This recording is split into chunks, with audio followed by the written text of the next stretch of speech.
According to the report by UN Women and the UN Office on Drugs and Crime, Africa recorded the highest number of killings in 2023.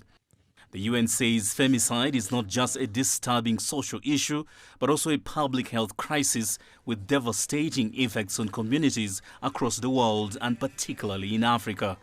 Over 51,000 women and girls were killed globally by an intimate partner or other family member last year. And an average of 140 women and girls worldwide lost their lives every day at the hands of a partner or close relative.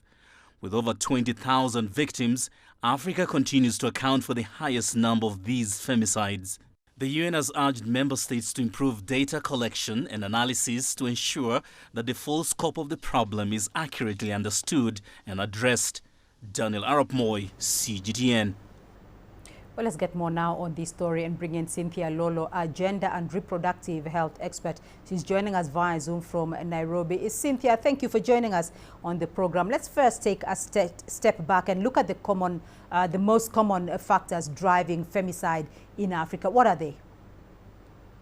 Well, thank you so much for having me. It's really refreshing to be back, but it's sad that this is why I'm here to talk about this issue. But when we talk about femicide in Africa, the biggest driver for it is gender equality and our social norms, our cultural social norms that are incredibly patriarchal in nature. So when we look at an example is the dowry violence. So when someone has paid your bride price, there is the assumption that you now belong to them. You know, you are now their object and they can do with you as they please, which is why we see a lot of cases of intimate partner violence. And then we also have like a social tolerance in our society. Like gender-based violence is something that is normalized and acceptable because even in our society, there is the belief that a woman's ability to suffer and endure that suffering is directly, linked to her womanhood. The fact that if you're a strong woman, then you can actually endure suffering. So those are some of the things that we talk about when it comes to femicide, or some of the triggering factors that continue to perpetuate femicide in our society. And there is definitely economic dependence. When women are dependent on men, it also increases their vulnerability to be violated or to, be killed. Actually, I think that we need to even start using the word killed, because maybe sometimes when we say femicide, it seems like it's way too far from us that, it's just an abstract concept. So when we talk about culture, when we talk about patriarchy, when we talk about gender equality, right, or the idea of how a woman should present herself, these are certain things that actually lead to femicide here in Africa. So you've talked about the triggering factors here, but there are also other forms of gender-based violence that impact girls and women. When it comes to Africa, though, what sort of trends are you seeing today?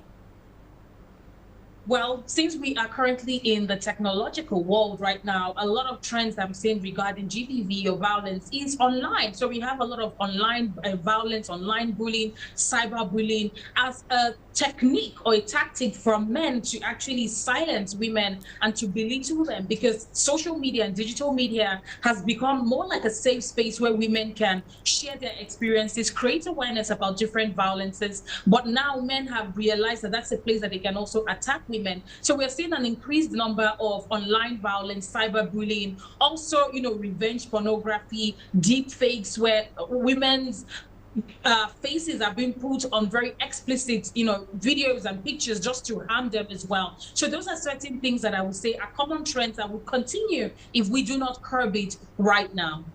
So there is so much awareness, as you've mentioned there now, about gender-based violence. And there's also a lot of activism that is going around the continent on these issues. Is this making an impact? Well, it is making an impact, definitely. And like I said, it's always like the catch-22. We have a lot of activists who have done digital campaigns, grassroots campaigns, fighting for policies, creating awareness, fighting for perpetrators to be punished. And because of how loud our voices have been getting, we've also seen an increased level of violence. This is the way that the men or the perpetrators are fighting back. But one thing that I would say is that we should never be complacent. Never think that you have won. It's just this year in Gambia, there was a bill to repeal anti-FGM, the anti-FGM bill that was passed in 2015. This is just 3 or 4 months ago, and it almost was passed. So we as women should never be complacent to say, oh, the work we've done is enough, because it's very easy for all of the rights that we have fought for to be taken away. And if you look at it, not just in Africa, but globally, there seems to be a lot of right-wing and propaganda against women in a bid to actually roll back a lot of our reproductive, sexual, and agency that we have fought